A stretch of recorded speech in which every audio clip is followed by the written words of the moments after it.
teniendo la primicia en este momento todos. Ya os diremos el narrador. No lo decimos todavía, ¿no, Ricardo? El lunes. El lunes a las 8. El lunes a las 8 hace una obra de teatro donde él hace 42 personajes. ¿Me estás contando? ¿De quién abandonado? Sí, se llama El pueblo de los sellados. Ah, bueno, sí, bueno. Bueno, luego el año que viene, en la próxima temporada, haremos un pequeño debate sobre narración y teatro. Podemos hacer algo un poquito de coloquio también. No es teatro, es narración.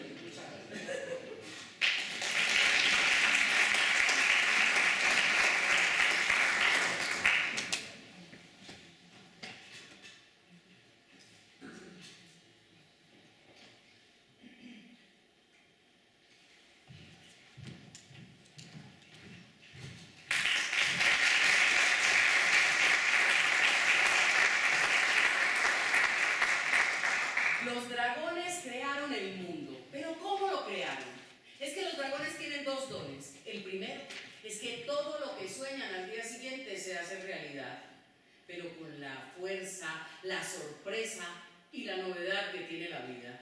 Y como los dragones sueñan cosas bellas, si un dragón sueña un bosque, a la mañana siguiente están los bosques, las selvas y las fieras que los habitan. Si un dragón sueña un cielo, a la mañana siguiente están los planetas y los viajes galácticos para recorrerlos. Si un dragón sueña un río, a la mañana siguiente están los ríos y los mares donde desembocan. Y todo iba muy bien, hasta un día en que un dragón soñó una pesadilla.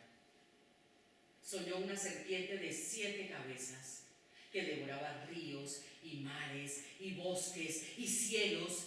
Y aterrado como nos despertamos de las pesadillas, el dragón despertó con los ojos cerrados y los oídos abiertos. Y escuchó el sonido del desierto, y al abrir los ojos estaban desapareciendo los cielos y los mares y los ríos, y vio que la serpiente huía. Y culpable por lo que había hecho, el dragón agarró una espada y se fue en pos de la serpiente. Cortó 1, 2, 3 cabezas, y cuando iba a cortar la cuarta, renació la primera cabeza que le dice: ¡ay, lindo dragón! Por fin un enemigo de mi tamaño. El dragón entonces toma a la serpiente del centro del cuerpo y se la lleva a los confines del universo. Y allá, en los confines del universo, la serpiente le dice: ¡ay, dragón! Si algo me gusta más que un buen enemigo, son los confines del universo, dragón. ¡Sigue, dragón! ¡Sigue! El dragón entonces hundió a la serpiente en el fondo del mar. Y ahí, en el fondo del mar, la serpiente le dice: ¡ay, dragón! Si algo me gusta más que un buen enemigo, los confines del universo, es el agua, dragón. ¡Sigue, dragón! ¡Sigue! El dragón entonces decidió usar su arma más letal. Y en medio de las llamas, la serpiente le decía: ¡ay, dragón! Si algo me gusta más que un buen enemigo, los confines del universo, el agua, es el fuego, dragón. ¡Sigue, dragón! ¡Sigue! Con la serpiente enroscada en su cuerpo, el dragón batallaba. En un manotazo logró arrancarle una de las escamas que cayó brillando al sol. Días, meses, años duró aquella batalla, e iban desapareciendo cielos y mares y bosques y ríos, y de repente el dragón supo lo que tenía que hacer. Se zafó como pudo de la serpiente y huyó. Y se escondió en una cueva. Y allá se quedó dormido. Y soñó que mataba a la serpiente. De un solo golpe cortó las 7 cabezas que caían diciendo: ¡más, dragón! ¡Más! Y en medio del desierto, el dragón supo que tenía que volver a dormir y soñar el mundo. Y durmió y soñó cielos y ríos y mares y bosques. Y cuando vio que el mundo se movía, el dragón despertó y cayó en el sueño donde la serpiente latía en sus últimos estertores. Y volvió a despertar con los ojos cerrados. los oídos abiertos y escuchó el viento y los pájaros, y al abrir los ojos vio los cielos y los bosques y el mundo como tiene que ser.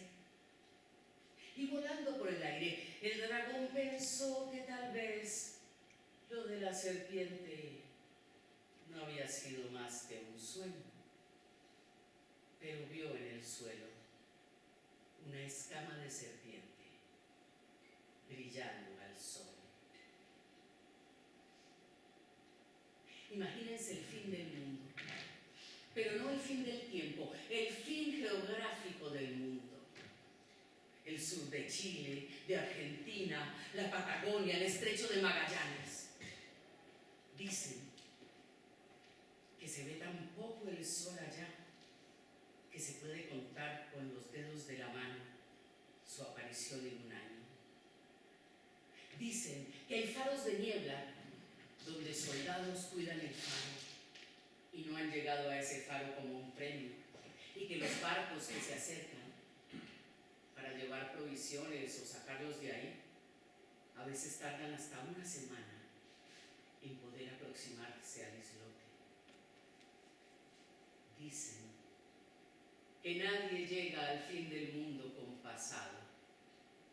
Nadie llega al fin del mundo para que le pregunten de dónde viene o por qué. Dicen que los cazadores de focas tienen que matar las focas a palazos para no destruir sus pieles, y que se confunden los chillidos de las presas y los cazadores. Dicen que las neblinas son tan espesas que a veces el cielo y las llanuras grises de agua parecen una sola cosa. Dicen que los hombres que llegan al fin del mundo galopan en caballos en cuya grupa va sentado el fracaso. Yo doy talleres de narración oral, y cuando doy talleres a veces me contratan grupos de teatros, grupos de cuenteros, pero a veces me contratan centros culturales, bibliotecas, y ponen horarios del taller, por ejemplo, estilo lunes a viernes de 2 a 6 de la tarde. ¿Quién puede tomar esos talleres? Los jubilados. Bueno, o los estudiantes, que son otro tipo de personas que tienen algún tiempo libre. Bueno, y cuando digo los jubilados, es un genérico, pero realmente son las jubiladas, las señoras. Que uno no sabe muy bien de qué están jubiladas, si de los maridos, de los trabajos, de la familia.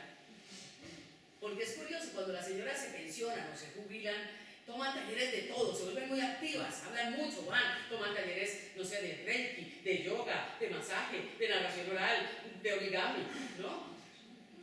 Y hablan mucho las señoras, porque en la edad adulta mayor, las mujeres que han estado calladas toda la vida, de repente desatan y empiezan a contarlo todo. Es complicado dar un taller de narración oral entre señoras. Claro, porque como se llama narración oral. Y en el año 2010 me contrataron a mí un taller en Chile, en Santiago de Chile, en un centro que se llama Lo Barnechea. Y claro, pusieron aquel horario, lunes a sábado de 2 a 6 de la tarde. Y me llegaron todas, ellas, 16. Eran 17, 16 señoras y uno, él, el que justificaba el pronombre él. Un jubilado, Jaime Vogel, Jaime Pájaro, señor bellísimo además, señor hijo de europeos, ese apellido Vogel era alemán, es alemán, muy blanco él, con calvo en la principal, pero así con el pelo blanco así en los alrededores, la barba blanca muy cerrada y los ojos muy azules, con esa cosa que tienen los ojos azules, porque por lo menos a los que no tenemos los ojos azules nos producen, ¿no? Que es esa cosa de los ojos azules que es un poco cristal, un poco distancia, un poco frescor, un poco agua. Era un señor muy callado, pero eso sí tenía casi ni existe, que se llama la galantería. Que es esa cosa galante, que es discreta, que es cuidadosa, que tiene un punto de coquetón. Entonces, claro, yo llegaba a dar el curso y él estaba pendiente de los aretes o de la cartera que llevaba o de los zapatos o me comentaba los del día anterior, pero en el taller no decía ni mu. Y claro, era difícil decir mu hasta para mí, que era la que dirigía el taller. Claro, yo ya a la altura del miércoles lo piqué un poco para que hablara y me dijo: vengo del mundo de la empresa, no me pidas mucho. Y se volvió a quedar callado. Pero claro, para terminar el taller la gente tiene que contar una historia, una anécdota personal. Y el sábado ya Jaime tenía que contar. Y se para aquel hombre, se pone de pie, se para delante de todas y dice lo siguiente: yo navegaba los canales del sur.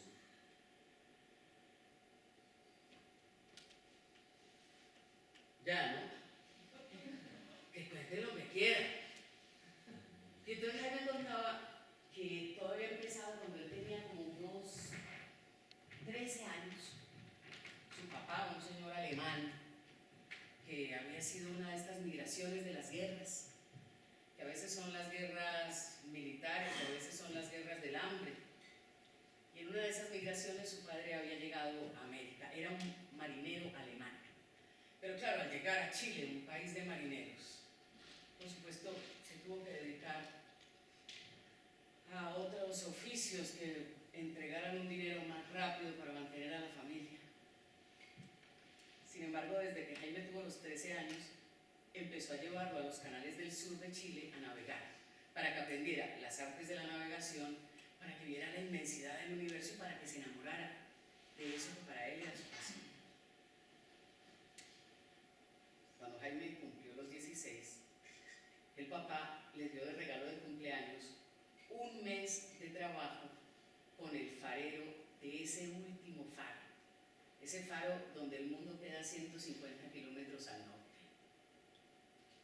No porque el papá de Jaime pensara que él se iba a volver farero, sino porque consideraba que era importante para un muchacho joven entender la inmensidad de la naturaleza, el temor, la soledad, esa compañera que vamos a tener toda la vida, estemos en pareja o solos, con hijos o sin ellos, esa compañera que será fiel y que entre más pronto aprendamos a aceptarla y a entenderla, tenemos tal vez alguna posibilidad de ser más felices. El farero se llamaba Magdún. Lo único que hablaba de su pasado era su apellido. Dice Jaime, sin embargo, que Magdún hablaba el español con esa manera que tienen algunos extranjeros, que es conjugando los verbos aleatoriamente y cometiendo a veces, no lo vamos a llamar errores, pero como incorrecciones, que a veces usan una palabra de un lugar en otro, y a nosotros, a los que hablamos el idioma como un idioma nativo, de repente nos abren con una ventanita, ¿no? Que el extranjero dice la frase y uno ve una ventanita y uno lo mira con cara de: ¿será que sabe lo que dijo? Dice Jaime además que Magdún era un conversador delicioso. El faro era un faro como de unos 15 metros de alto, de ladrillo, que terminaba con una torre donde estaban los dos focos, blanco y rojo, que se sucedían cada 10 segundos. También el faro tenía una sirena para la niebla. Era una sirena impresionante, dice Jaime, que era una sirena que cuando uno la oía se le paraban los pelos, que cuando uno la oía sentía lo que se siente cuando se abre una casa que hace muchos años está cerrada, o cuando te metes en una cama y sientes lo ancha que es una ausencia. Magdún también tenía su teoría sobre la sirena del faro. Decía que el hombre que había creado aquella sirena había venido, había visto las llanuras grises de agua y había dicho: vamos a hacer una voz que traiga todo el tiempo y la distancia y la soledad. Una voz que el que la escuche estando en alta mar añore volver a la tierra firme. El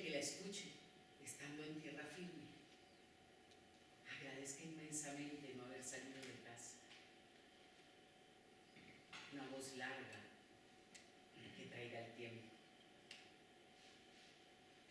Dice Jaime que el sonido de aquella sirena era tan impresionante que se sucedía cada 15 segundos cuando la encendían, y que venían las bandadas de gaviotas y en cuanto se encendía la sirena salían dispersas como si fuera un manojo de naipes arrojado al cielo.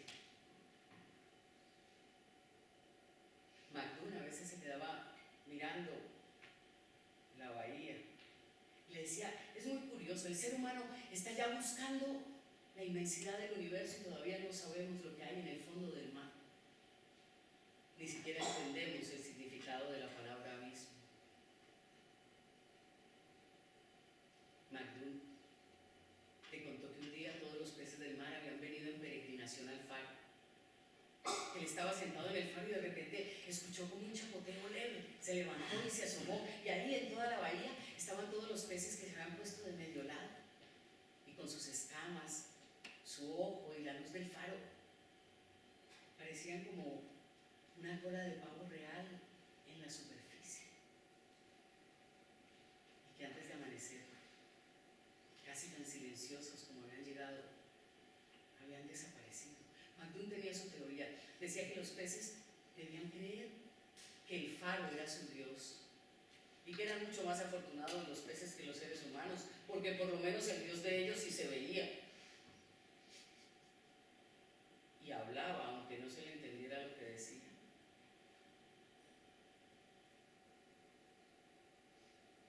A Jaime le quedaba la última noche y notaba que el viejo andaba como raro. En un momento dice que se le pasó por la cabeza que a lo mejor McDoon estaba inquieto por su partida, porque luego había pensado que no tenía sentido, que ese hombre vivía ahí hacía tanto y pues él no era sino una anécdota. Pero que antes de la caída de la tarde, cuando estaban sentados en la torre, habían estado aceitando la maquinaria, McDoon empezó a comentarle, qué curioso que sea hoy justo tu última noche aquí, muchacho, porque justo hoy algo vendrá a visitar el faro.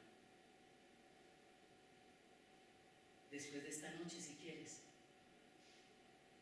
vete a vivir a tierra firme, cásate, ten hijos y nunca más vuelvas al mar.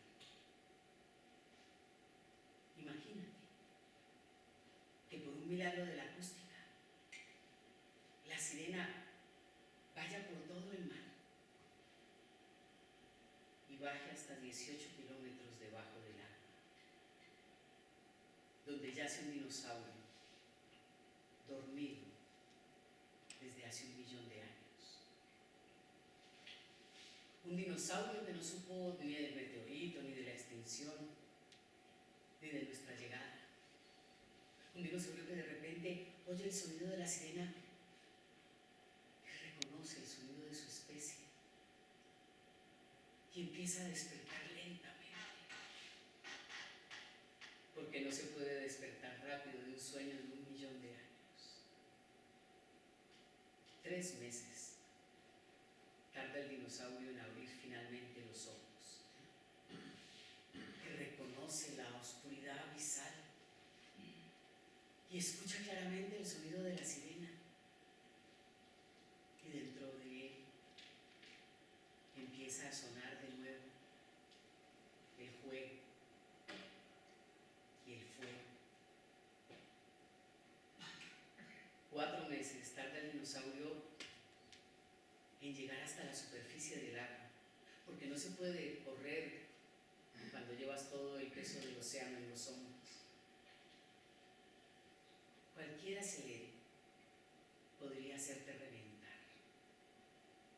Solo le teme a 2 cosas, a la luz y al calor. Se alimenta de los cardúmenes de atún, de bacalao, y a los 4 meses saca por primera vez de nuevo su cabeza al mundo y ve las estrellas que tanto se parecen a las que recuerda.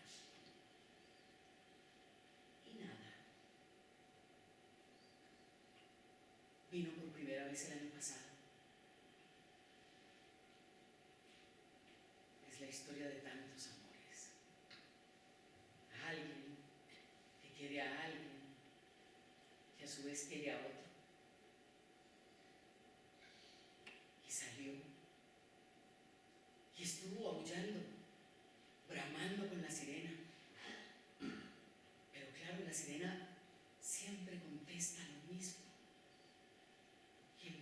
se iba desesperando, porque debe ser terrible esperar 1.000.000 de años el sonido del amor,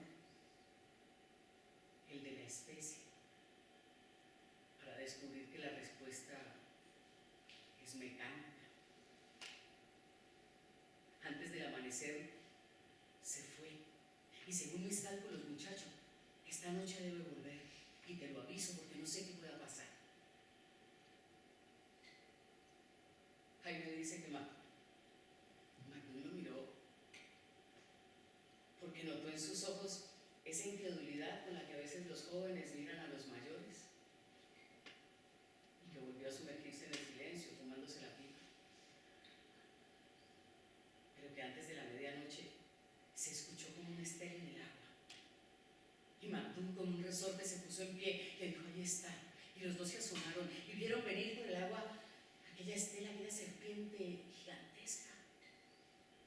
Y ya cuando estuvo cerca del faro, sacó aquella hermosísima cabeza, llena de escamas, con aquel par de ojos y un cuello, y después no un cuerpo, sino más cuello, y un par de garras que dejaban presentir las garras que venían debajo en el islote que debía ser su cuerpo. 13 metros de cuello. Es imposible, imposibles nosotros. Él está aquí antes de que hayamos llegado y seguirá estando cuando nos hayamos ido. ¿Pero por qué? Entonces dice Jaime que la sirena sonó y el monstruo contestó, y era el mismo sonido, un sonido cargado de tiempo, de distancia, de soledad. Y que el monstruo estuvo aullando y cada vez daba más cerca la vuelta alrededor del faro, y que la sirena sonaba y el monstruo contestaba, pero que de repente el monstruo empezó a irse sobre el faro, y Magdún, tomando la peor decisión posible, apagó la luz y apagó el sonido. Y en cuanto lo apagó, Jaime dice que escuchó por primera y única vez el verdadero sonido del silencio, que fue sentir como el monstruo en aquel cuerpo enorme recogía todo el aire del universo y ronroneaba por dentro, aterrado de regresar al silencio de 1.000.000 de años. Magdún volvió a encender la luz y volvió a encender la sirena, pero el monstruo ya había enloquecido y empezó a golpear y a venirse encima con aquel tamaño enorme, y que el faro empezó a venírseles a ellos, y ellos tuvieron que bajar los 80 escalones de piedra hasta esconderse en el rellano que se perdía en el sótano, y que el monstruo bramó y golpeó y destruyó, y que el faro entero, como una montaña de ladrillos, les cayó encima, mientras ellos arrodillados daban alaridos, escondidos en aquel sótano.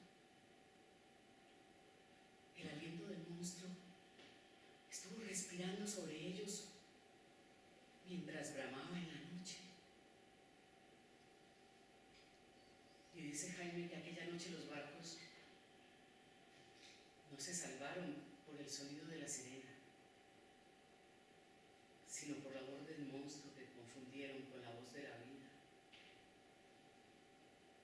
Y antes del amanecer, en un chapotero seco, el monstruo desapareció.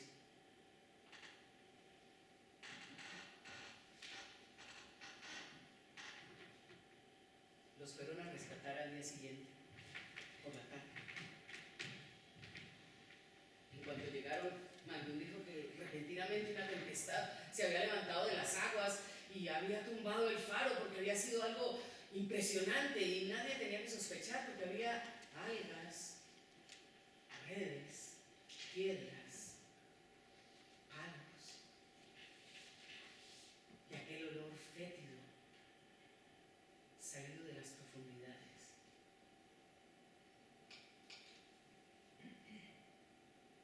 Jaime se fue. Tardó 2 años en volver. Al llegar, el faro lo habían cambiado por un faro de cemento, con refuerzos de acero, por si acaso, le dijo Magdún. Y sin que Jaime le preguntara nada, le dijo: no, no ha vuelto. La sirena la había cambiado por una de esas sirenas inglesas que hay en todos los faros del mundo. Jaime creció y se hizo empresario. Y dice que durante toda su vida estuvo visitando siempre ciudades, y cuando llegaba a una ciudad que tuviera mar, se arrimaba para escuchar las sirenas de los faros, a ver si encontraba una sirena parecida a la que guardaba en la memoria.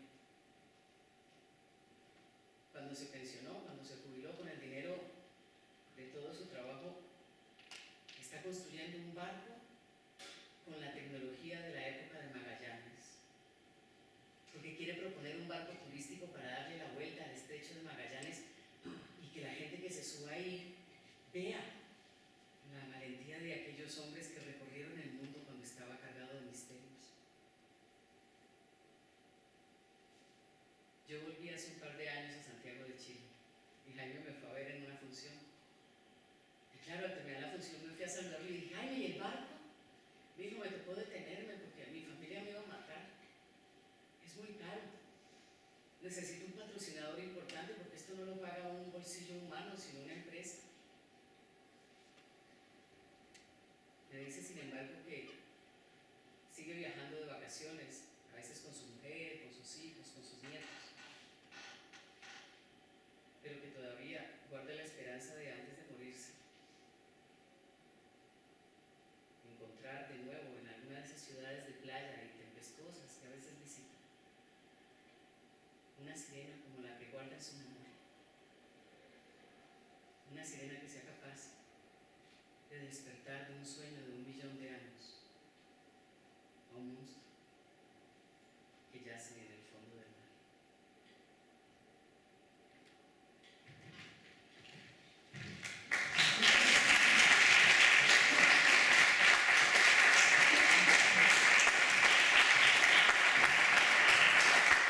El segundo don que tienen los dragones es que todo lo que inventan, las historias que inventan, al día siguiente se hacen realidad. Pero tal como los sueños, por la variedad, la sorpresa y la libertad que da la vida. Una dragona se levanta una mañana con ganas de jugar el juego de las sombras con un dragón. Pero los dragones saben que para jugar el juego de las sombras lo ideal primero es guerrear con palabras. Y que para guerrear con palabras no hay nada mejor que inventar historias. Y que para inventar historias no hay nada mejor que imaginar en compañía. Así que la dragona se va para donde el dragón le dice: oye dragón, tengo ganas de que juguemos el juego de las sombras. Y al dragón, que le encanta jugar el juego de las sombras con la dragona, le dice: pero claro. Y ella dice: bueno, pero primero guerreemos con palabras. Y el dragón le dice: por supuesto, empieza tú. Y la dragona le dice: no, empieza tú. Hombre, mejor que empieces tú. Que tú, le dice la dragona. Y el dragón dice: bueno, ¿quién empieza? Un mono estaba subido en un árbol y a los pies del árbol había un hombre. El mono le dice al hombre: hombre, ten mucho cuidado. En el río hay un animal muy peligroso que se llama yacaré. Es una especie de cocodrilo y es muy peligroso. El yacaré no existe, le dijo el hombre, porque el hombre no cree sino en lo que ha visto. Qué aburrido el hombre, le dijo la dragona. Bueno, pero el cuento lo estoy contando yo, le dijo el dragón. Sí, sigue. Que el yacaré no existe, le dijo el hombre. Claro que existe, le dijo el mono. Por eso te lo estoy avisando. Es un animal muy peligroso que se confunde con un tronco. No existe, dijo el hombre.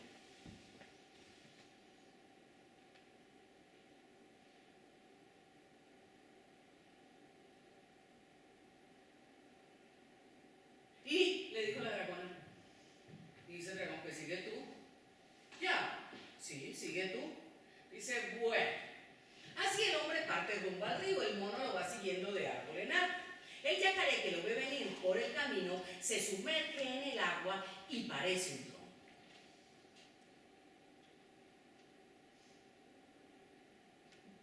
Y le dice el dragón, es que no me gusta ninguna de las dos posibilidades. Porque si el hombre se mete al río y el yacaré no se lo come, vamos a tener un hombre pretencioso, incrédulo y más creído. Pero si el hombre se mete al río y el yacaré se lo come, vamos a tener un hombre incrédulo, pretencioso y asustado.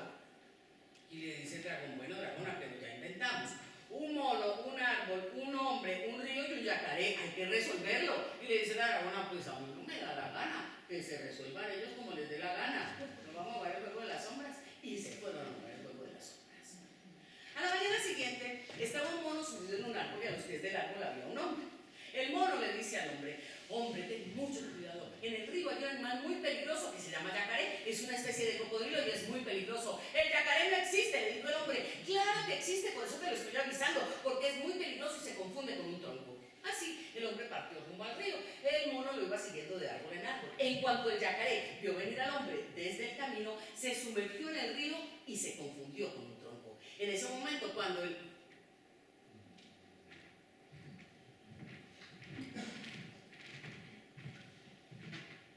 la primera vez que él escuchó su voz, estaba en un motel y estaba teniendo una pesadilla. Estaba soñando que estaba en un valle y una neblina espesa le estaba como sacando todo el aire del cuerpo y él se estaba ahogando. Y de repente empezó a escuchar su voz, bueno, no su voz, sus gemidos. Y aquellos gemidos fueron como una orientación, como una salida de aquella pesadilla espantosa. Y en cuanto se despertó en la oscuridad del motel, pensó que la voz se la había soñado. Él estaba durmiendo al lado de Claudia, que era una mujer de esas que cuando duerme siempre está haciendo contacto. Y él sentía sus pechos en la espalda, la mano alrededor de la cadera, y creía que la voz la había soñado, pero en ese momento empezó a sonar aquella voz. Era ella que estaba en la habitación de al lado y gemía. ¿Cómo gemía esa mujer? Parecía una gata en celo, gemía con unos matices, con unas curvas, una mujer que gemía como si la estuvieran asesinando. Él entonces empezó a imaginarse en qué postura estaba.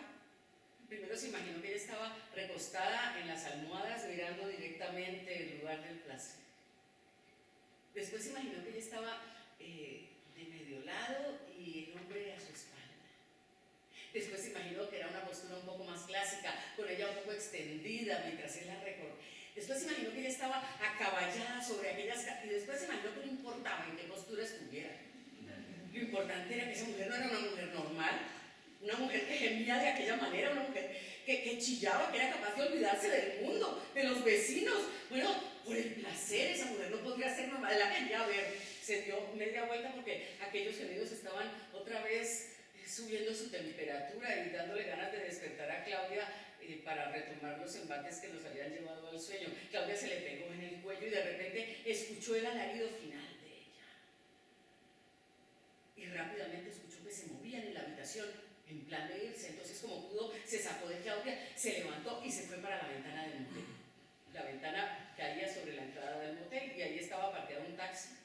La noche era una noche lluviosa, helada, donde las luces se reflejaban en los charcos y él levantó el velo para verla. Y cuando la vio, era una mujercita, no era una mujer así con unas curvas que llevan a enloquecerse, ni con una sensualidad. No, era pequeñita, menudita, una mujercita que podría haber sido, no sé, una profesora de infantil, la directora de recursos humanos de una empresa, una madre de dos pares de dos niños, una mujer casi elegante, con un abriguito que le bajaba de la rodilla, unas gafas culo de botella, una cierta elegancia y finura en los rasgos, y él la vio así como de costado y vio cómo ella se deslizaba dentro del taxi y después estaba su hombre.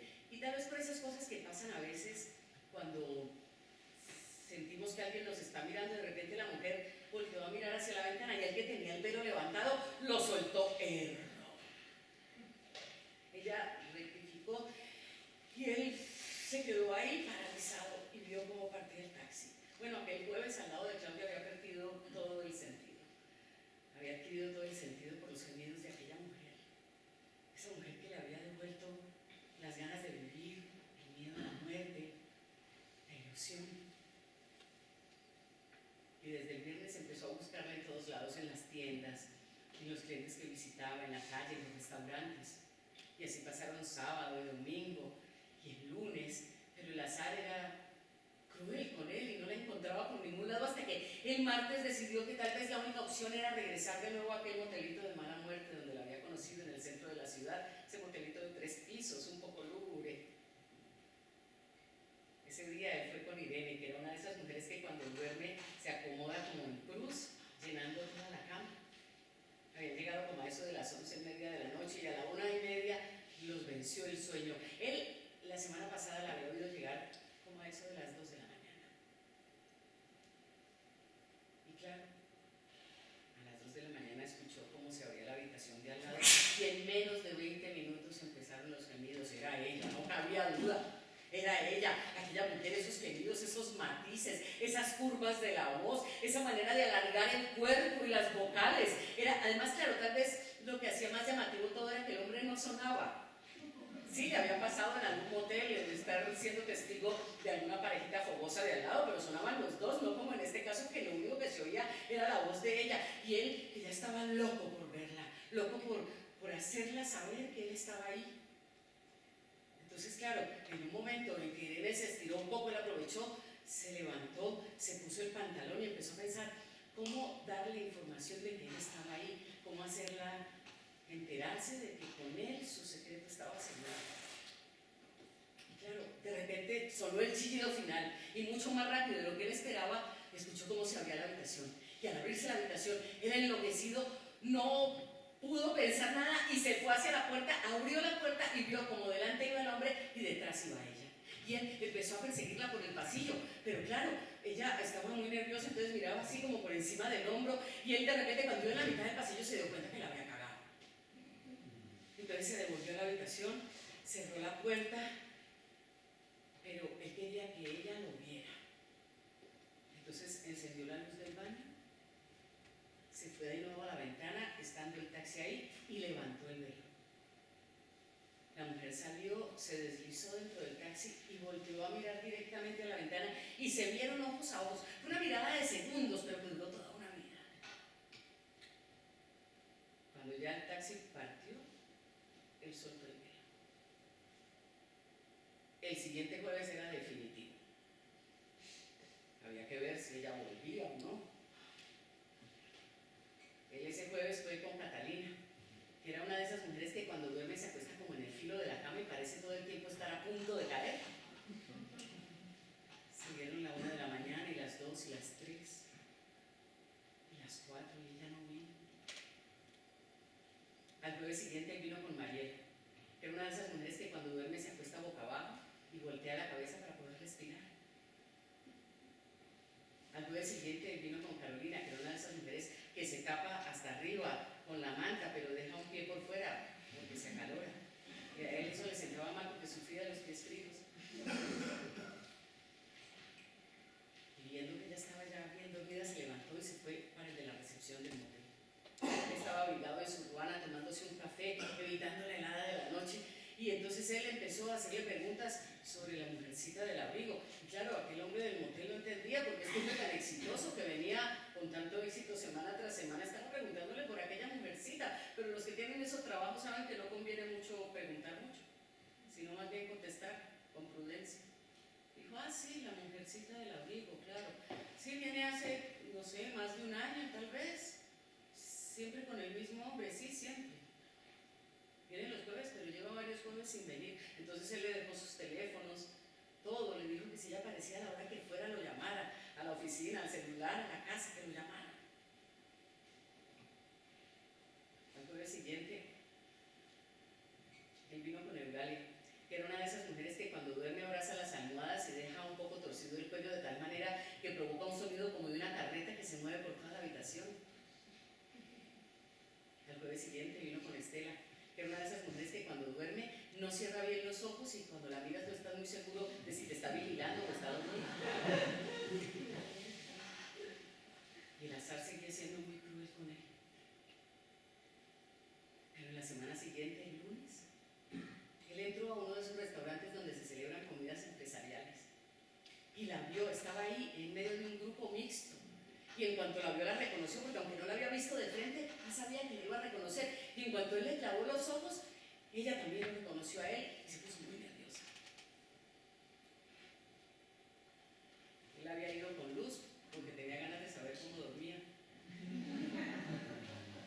Se sentaron en una mesa donde tenían muy buena visibilidad, pero él ya había perdido todo el interés.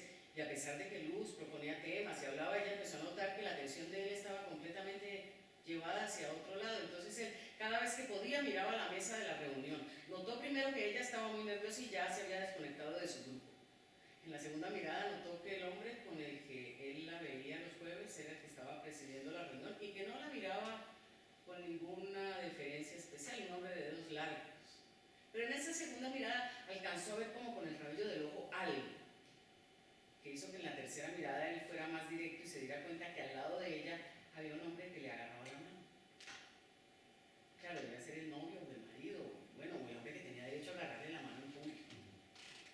así él ya supo porque ella estaba tan nerviosa. Entonces habían terminado ya la comida y venía el momento de los postres y él le pidió excusas para ir al baño y ella estaba comiendo monosilábicamente. Él entró al baño y empezó a pensar cómo hacerle saber a ella, qué decirle. Entonces se acordó que en la billetera siempre guardaba unas tarjetitas blancas. Entonces sacó la tarjetita y empezó a pensar cómo escribir, hasta que decidió que el mensaje era: no son lo mismo mis jueves sin ti. Ahora el problema era cómo entregársela sin evidenciarla delante del grupo. Entonces se guardó la tarjetita en el bolsillo de la chaqueta y cuando abrió la puerta del baño para salir ella se lo había resuelto porque ella estaba ahí parada en la puerta de baño de hombres, porque los baños, el de mujer y el de hombres, estaban así y estaban separados del restaurante por un murito y ahí estaba ella parada. Nadie del restaurante se daba cuenta, en ese entonces que estaba mirando directamente. Ella le dijo: ¿qué quiere? Con los ojos cerrados. Él le dijo: tranquila, y le entregó la tarjetita y regresó a la mesa. Y ahí empezó a hacer un poco lentitud mientras se comía el postre para que diera tiempo de que ella regresara. Y cuando la vio regresar, vio que ella venía como con un brillo en la mirada, como con una cierta risa cómplice. Vio que además se integraba ya con el resto de la reunión y que cada vez que podía lo escaneaba de arriba abajo. Llegó el momento de irse y él empezó a salir por la puerta y sintió como aquella mujer lo recorría de pies a cabeza y de cabeza a pies. Al jueves siguiente él fue con Marta, que era una de esas mujeres que mientras duerme está toda la noche dando patadas, patadas y patadas. Y a la 1:30 de la mañana, porque le había dicho de la recepción que le reservara la habitación de al lado a ella, escuchó cómo se abría la puerta y entraba. Y en menos de 20 minutos empezaron los gemidos. Era ella. Claro que era ella, con aquella voz, con aquellos chillidos de gata, con aquella fuerza. Y él sabía que ella además estaba gimiendo un poco para él. Y desde aquel jueves, cada jueves, se siguen encontrando. Él ha ido con Berta, que es una de esas mujeres que cuando duerme, duerme sobresaltada toda la noche y se despierta como si estuviera al borde de la muerte. También ha ido con Luisa, que es una mujer que se enconcha como si fuera un caracol y no soporta que le intervengan en el sueño. Solo hay dos cosas que él teme. Una, que ella un día deje de venir y vuelva a hacer la vida sin ella, porque finalmente ella le ha devuelto la pasión, el deseo, las ganas de vivir. Y otra, que un día cuando él llegue, el de la recepción le diga que ella ha venido sola y que la puerta está abierta, porque él realmente no quiere saber cómo duerme ella.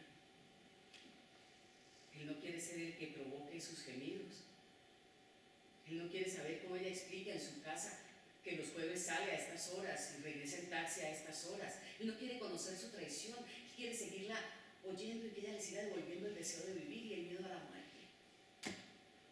Pero esos temores son solamente para darse un poco de picante, porque incluso a veces, cuando le vuelve la pesadilla esa del valle, donde hay una neblina que le arrebata el aire y lo ahoga y lo va a matar, él incluso en esa pesadilla ya no teme igual, porque tiene claro que ella siempre estará al otro lado, gimiendo y rescatándolo de todas las muertes.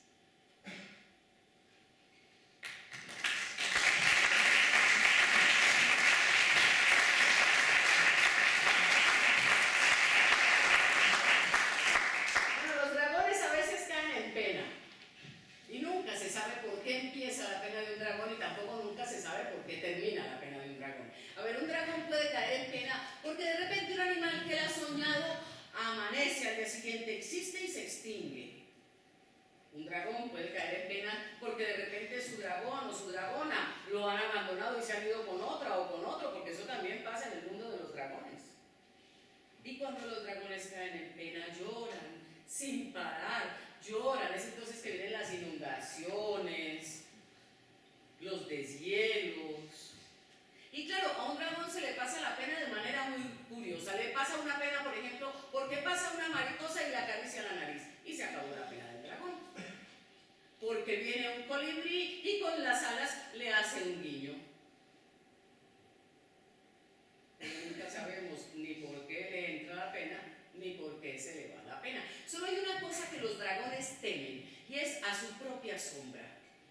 Incluso el dragón negro, que es el más violento y bravo de todos, le tienen pavor a su sombra porque no la entienden, porque lo único que es tan rápido como un dragón es su propia sombra. Cuando los dragones juegan el juego de las sombras, cuando se aman, pues resulta que se transforman. Entonces de repente un dragón se hace perro y el otro se hace cielo, y este se vuelve gato y este se vuelve mar, y este se vuelve flor y aquel se vuelve